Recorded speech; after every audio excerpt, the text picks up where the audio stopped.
ಅದು ಯಾವಾಗ ಬರುತ್ತೆ ಏನ್ ಬರುತ್ತೆ ಅವನಿಗೆ ಗೊತ್ತಿಲ್ಲದೆ ನೆಟ್ ಬಿಟ್ಟಿದ್ದಾನೆ. ಆದ್ರೆ ಗೊತ್ತಿಲ್ಲದೆ ನೆಟ್ ಬಿಟ್ಟಿದ್ದಾನೆ ಅಂತ ಹೇಳಿ ರಾಜ ಅದನ್ನ ಎಸೆಪ್ಟ್ ಮಾಡ್ತಾನ?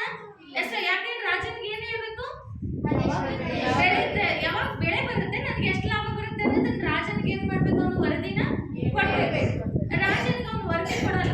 ಇದು 1 ವರ್ಷ ಆಗ್ಬೋದು ಸ್ವಾಮಿ ಬರೋದು, ನಾನು ವರ್ಷದಲ್ಲಿ ಈ ವರ್ಷದಲ್ಲಿ ಕೊನೆಯಲ್ಲಿ ನಾನು ನಿಮ್ಗೆ ಬೆಳೆಯನ್ನ ಎಷ್ಟು ಬೆಳೆದಿದ್ದೀನಿ ಆ ಲಾಭನ ಕೊಡ್ತೀನಿ ಅಂತ ಹೇಳ್ತಾರೆ. ರಾಜನಿಗೆ ತುಂಬಾ ಶಾಕ್ ಆಗುತ್ತೆ. ರಾಜನಿಗೆ ಇದು ಬೆಳೆನೇ ಬರಲ್ಲ, ಈ ಬೆಳೆ ಯಾವಾಗ ಬರುತ್ತೆ ಅಂತ ಗೊತ್ತಿಲ್ಲ. ಆದ್ರೂ ಕೂಡ ಇವನೇನ್ ಮಾಡ್ತಾನೆ? ವರ್ಷಕ್ಕೊನೆಯಲ್ಲಿ ನಾನು ನಿನಗೆ ಬೆಳೆ ಲಾಭ ತಂದು ಕೊಡ್ತೀನಿ ಅಂತಾನಲ್ಲ, ಇನ್ನೆಷ್ಟು ದಡ್ಡ ಇದ್ದಾನೆ ಅಂತ ಹೇಳಿ ನಕ್ಕು ಅವನನ್ನ ಗೇಲಿ ಮಾಡ್ಕೊಂಡು ಏನು ಮಾಡ್ಬಿಡ್ತಾನೆ? ತನ್ನ ರಾಜನ ಆಶ್ರಮಕ್ಕೆ ಹೋಗ್ಬಿಡ್ತಾನೆ. ಎಲ್ಲಾ ರೈತರು ಏನ್ ಮಾಡ್ತಾರೆ? 3 ತಿಂಗಳದ್ದು ಬೆಳೆದಿದ್ದ ಬೆಳೆ ನಮ್ಮ ಬುಟ್ಟಿಯಲ್ಲಿ ತುಂಬಿಕೊಂಡು ಅದ್ರ ಲಾಭಗಳು ಕೂಡ ಏನ್ ಮಾಡ್ತಾರೆ? ತಗೊಂಡು ಎಲ್ಲರೂ ಕೂಡ